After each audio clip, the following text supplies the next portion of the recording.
Hello, I'm David Suzuki. It's been raining for quite a while, but what do you expect? This is a rainforest. You know, there's been a lot of interest in tropical rainforests in the Amazon, in Africa, in Southeast Asia. And that's understandable because so many kinds of plants and animals live there. But there's also an incredible rainforest in North America. It extends all the way from Northern California along the Pacific to Alaska. And this is where the big trees live. They're often called the whales of the forest. Some are over 1,000 years old, and they soar as high as skyscrapers. Most of us live in cities, so we've never really seen a wild forest. Well, my friends and I are here to camp for a couple of days to visit an experimental station, and we're going to bring you to one of the most magnificent forests in the world, the Carmanah Valley Rainforest in British Columbia. Why don't you come along? You're in for a real treat. Are we all set? Yep. Yes. Well, let's go. What's so funny?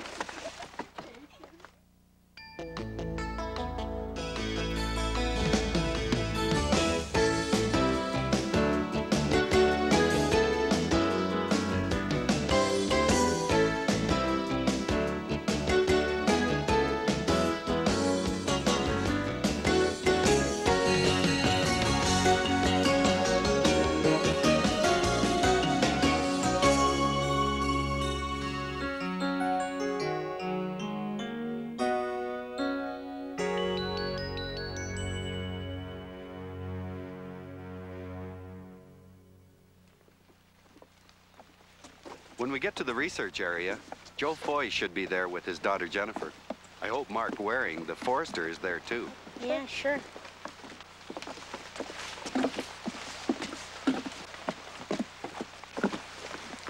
Hi, Mark. Hi, David. What do you think? Is it okay? Things are looking good. They should be ready for us now down at the research tree, so why don't we head down there and have a look? Why is there a research tree? Up until now, there's been very little work done on what happens high up in the branches of the old-growth forest. And these branches stretch from maybe 100 feet above the ground way up to 300 feet. So there's a whole different world up there that nobody knows anything about. And that's why we decided we would put a research station in this tree with platforms so that the scientists could go up there and study the plants and animals and birds that live up there. Oh, no. I wonder what I'm getting myself into.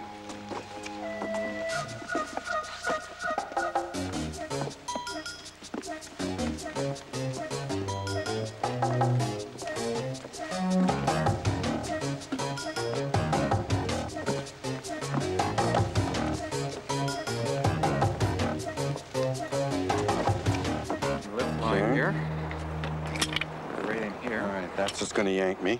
Yeah, that's our main one. We have first of our backup systems. Well, that just catches me on this. Yeah, okay. Yeah, like everything's backed up. If you had a pulley failure, then the carabiner would get you. And then our static line. Pull up on it, please. Here we go, folks. All stories up. See ya.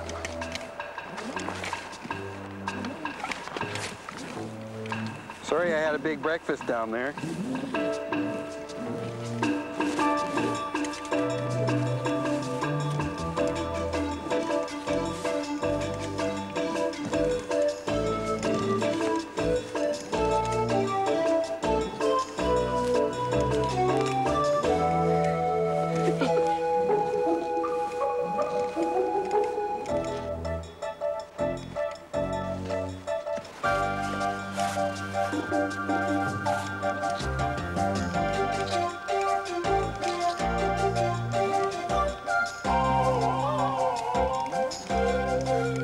Holy cow, it's high up here.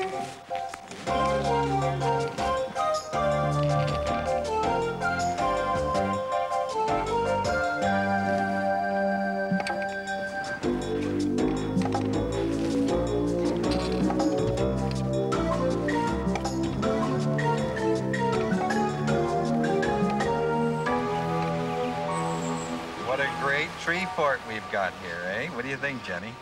It looks nice. It's high. How do you feel up here? Are you nervous at all? Kind of. Are you? It's pretty high up. Well, it seems to me your dad's made a pretty solid platform. I'm amazed it's not very rickety, is it? Yeah. It doesn't move. No. It feels safer than it being wiggly, making any sounds. Yeah. Where are we, Joe? We are 120 feet up, a 245 Sitka spruce tree in the middle of an old-growth forest on the west coast of Vancouver Island. So there's still another, how many feet to go up there? There's over 100 feet above us, and we're a long ways up. We're 12 stories up. Now, have there been any platforms and study areas like this anywhere in the temperate rainforest? None in the temperate rainforest. We understand there have been some in the tropical rainforest, but this is the first canopy research platforms in the temperate rainforest. In the world? In the world, and we think they're the tallest, they're the highest up of even the tropics. They're the highest in the world. That's incredible. What have you found? What do we see here at this level, halfway up? Well, what we see here is a whole different world. We see a place that's unlike what we find on the bottom. See thick moss pads, ferns that hang from the branches. We even see a different climate here. This area will rain days after it stops raining in other places. In other words, the moss sucks up the moisture and continues to rain even when the sun is shining. Well, are you ready to go all the way up to the top? Yeah. Okay, well, let's go. Okay.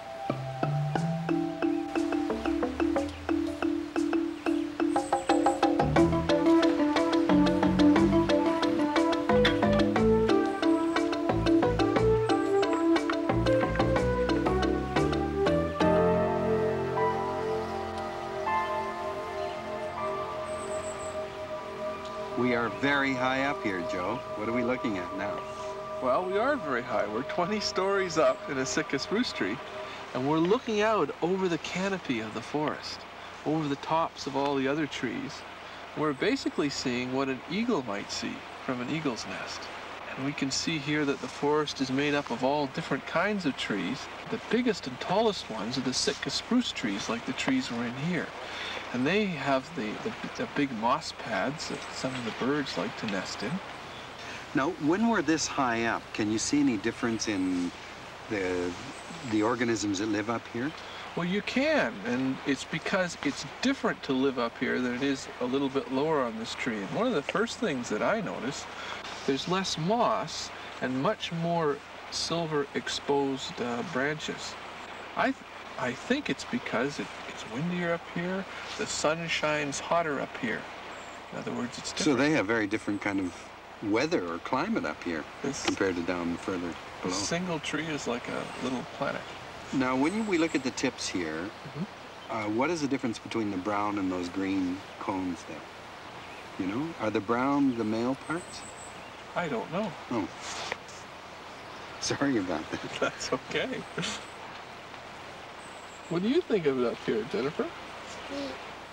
It sure is a thrill, isn't it? It's better than a roller coaster. Yeah. Don't you wish you could fly? Yeah. Don't get any ideas right now, please.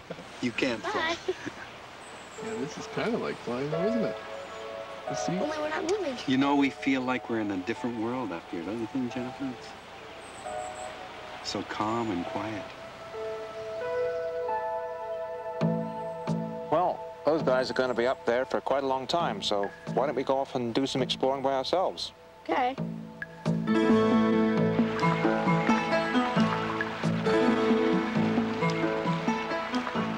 Many of the plants and animals and birds and mushrooms we find in this forest can't be found in the forest that most people know.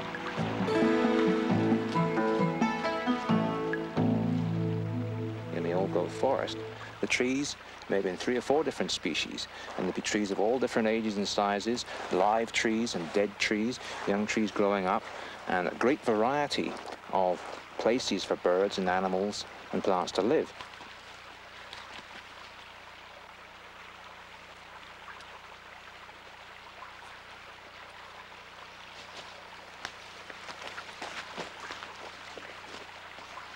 Well, we've seen the giant Sitka spruce research station tree, but how does such a great big tree get started in life?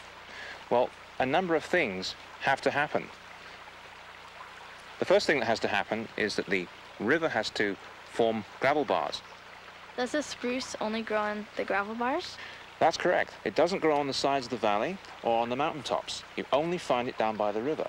So you have to have that first stage happening, the river forming the gravel bars, before the spruce can get started.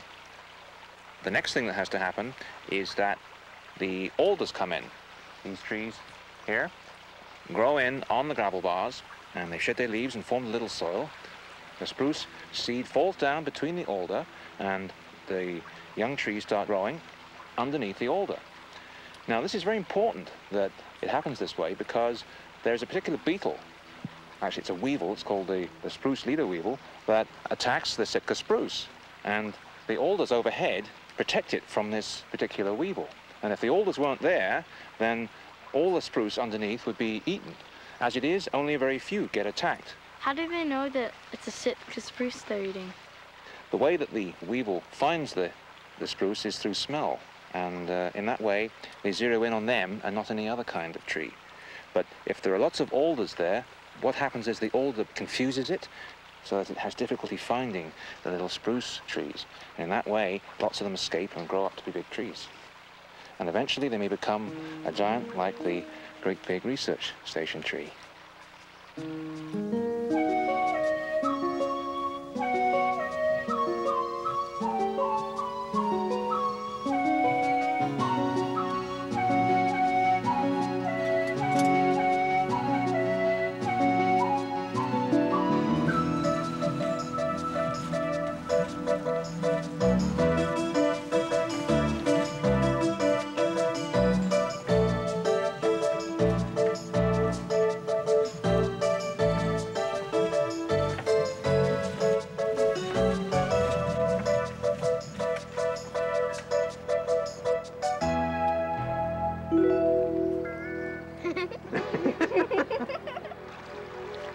Look at that great log. Hey, that's terrific. Don't hurt yourself, you know? Great. Hey, you guys want a drink? Yeah.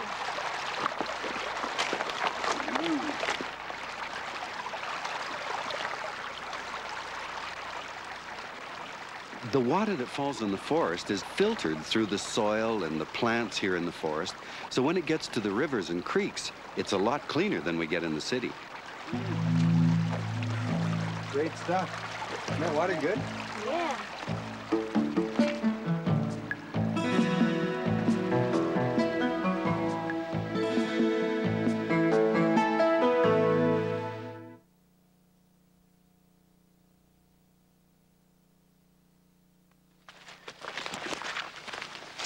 Well, a lot of people think that when an old tree falls in the forest that it's no longer any good for anything. But in fact, what it can do is it can become the home for new young trees to grow. As it rots down, it's literally being recycled. It's being used to grow new young trees. And so that's why it's called a nurse log. And it's also the home for lots of other small plants and animals that are living in the dead wood.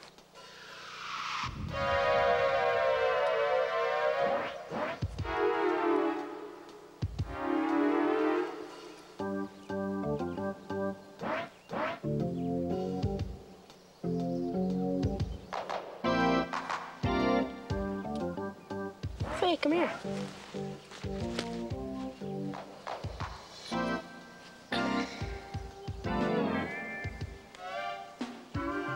Oh, thanks.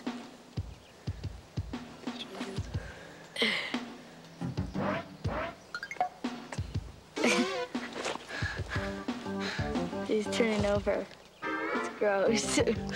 I feel slimy.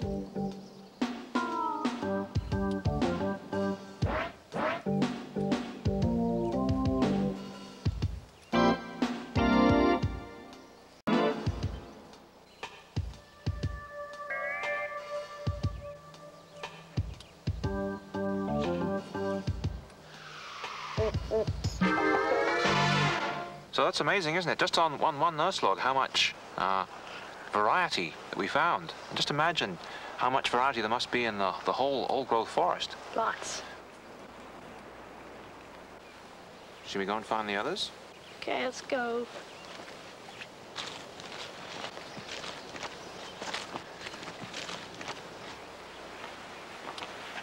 Hi, kids. Hi, Irene. So, how's it going?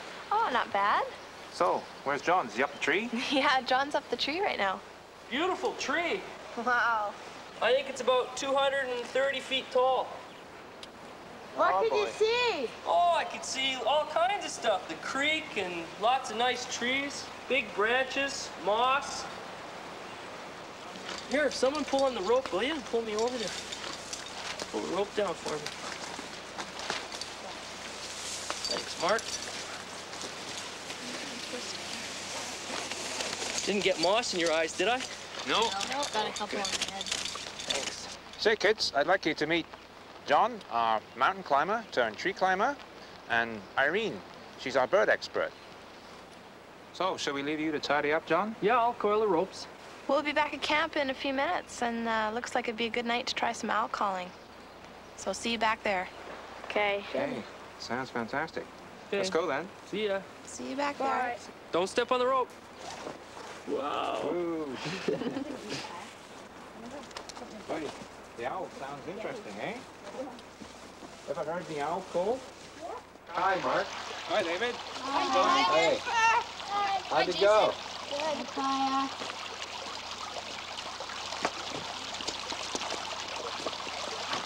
You guys finding out all kinds of things?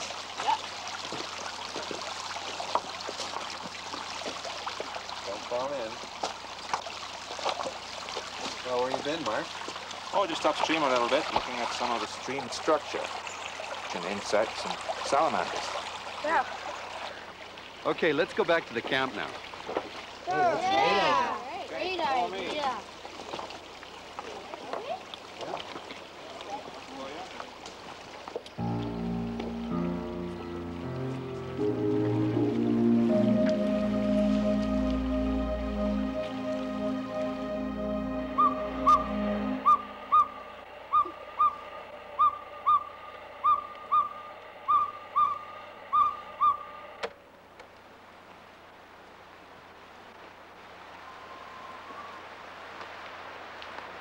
Did you hear that?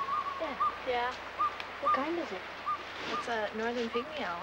They're the smallest kind of owl that we have here in Carmanah. They're really not much bigger than a little sparrow, this big. Ooh, that's small. Yeah. There's quite a few other owls in Carmanah as well. There's western screech owls. And they make a call that sounds like a bouncing ball. And then there's barred owls, and they eat both western screech owls and pygmy owls. Why do they eat pygmy owls? That's Where part does of it their food. Listen.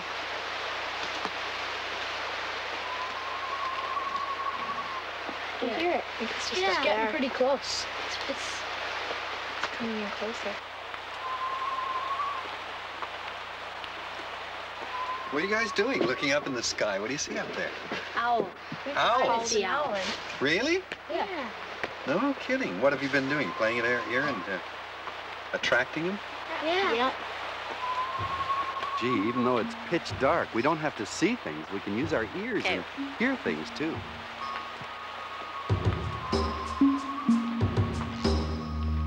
Thanks a lot for everything, guys. See you again. Bye, Carrot. Bye. Bye, Kaya. Bye, Kate. Bye. Bye, Carrot. Bye, guys.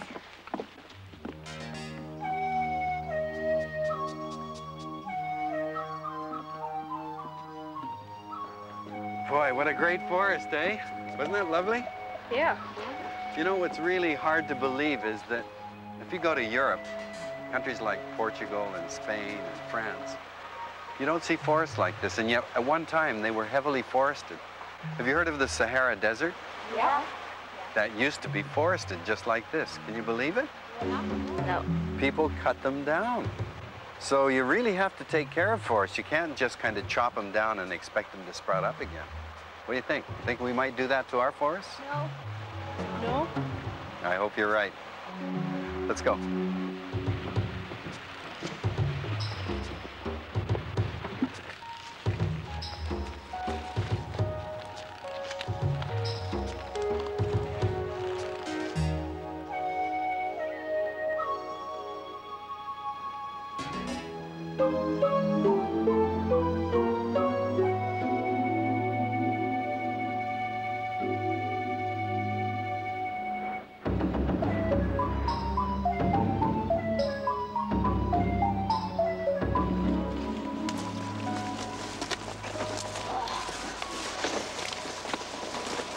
You know, this really makes me mad when I see a temperate rainforest clear-cut like this.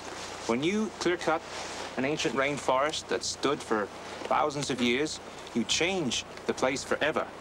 Even though this area has been planted just a few months ago with young trees, that plantation, of course, is never going to replace the rainforest, particularly since they plan to cut down the plantation in another 100 years. And how long do you think it took for the trees in the rainforest to grow? Thousands of years. Thousands. There are trees in this cut block that are probably 1,000 years old. So, obviously, there's no way that a plantation is ever going to replace them. What happens to the animals and things when they clear an area like this? Where do they go? Do they go Many somewhere of them, else? No, they die, basically, because the territories of the same species are already occupied next door, so they are turned out when they flee into the forest, those that can flee. Others just cannot and move, and they die where they are. There are many species that are what's called old growth dependent. It means they can only live in the old forests. Those animals and birds and plants will never find a home here. You know, I could really feel a difference in temperature when we came out of the forest outside. The growing conditions must be very different here from the way a tree normally grows. Absolutely. The trees that grow in the rainforest are adapted to grow in cool, shady areas, so that they have great deal of difficulty getting established in areas like this. They grow here despite the logging. Let's go back to the cars, and I'll show you a place that's been really seriously damaged by clear cutting. Okay.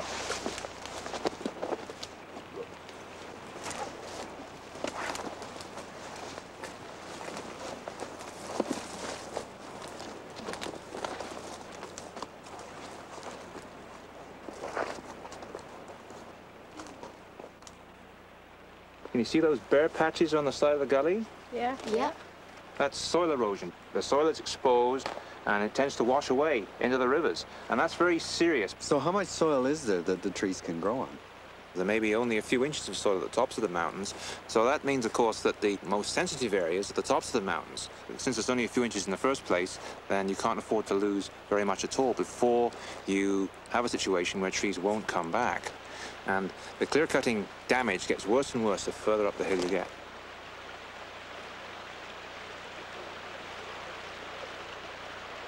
So what happened to that tree? These ones down in the gully? Yeah. Well, of course, they were originally at the top there, but after the logging road was built, there was no place left for the roots to hold, and it slumped down the bank. So this shows you that there's a lot of extra dirt coming down this bank, and it's actually bringing the trees with it. So we're actually losing some of the forest. So those trees are going to die, right? And Yeah, they've had it. The soil is being washed away from around their roots, and pretty soon there'll be nothing left for them to grow in. See that big pile of broken logs in the creek down there? Mm-hmm. Yeah. Well, that's come from the logging. A lot of the trees break when the fallers drop them, and so a lot of broken pieces end up sitting in the creek bed. And when you get a big flood coming after logging, because the floods are much higher, they come up much higher after logging, they wash all that logging debris, that slash it's called, down the creek, and it tends to clog up and form log jams, just like down there. And eventually a dam will form, and a lake will form behind it, and then finally enough water will be in the lake to break the dam, and then you'll get a great whoosh of water running down the creek. Then, of course, that will start washing the banks away on either side. After logging, how come more water runs? Like, how come more water comes through? Well, the trees aren't there to catch the rain, and the roots aren't there to soak up the rain, and the rain just falls straight on the earth, right? Instead of falling on the trees and dripping down the trunks and off the branches. So there's a lot more water arrives in the creek much sooner.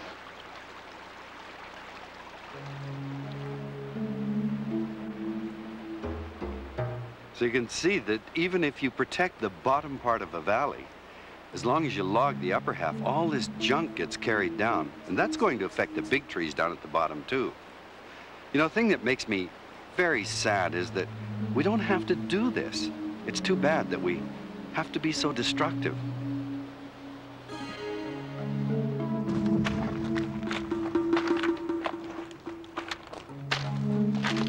It just amazes me that we've turned that incredible forest into this.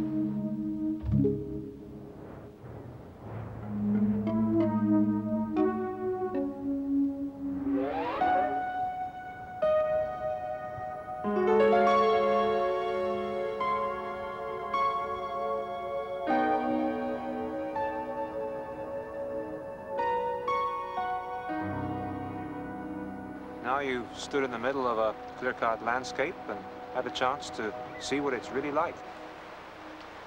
Boy, it's hard to believe that this was just like the forest we've come out of. Thanks a lot, Mark.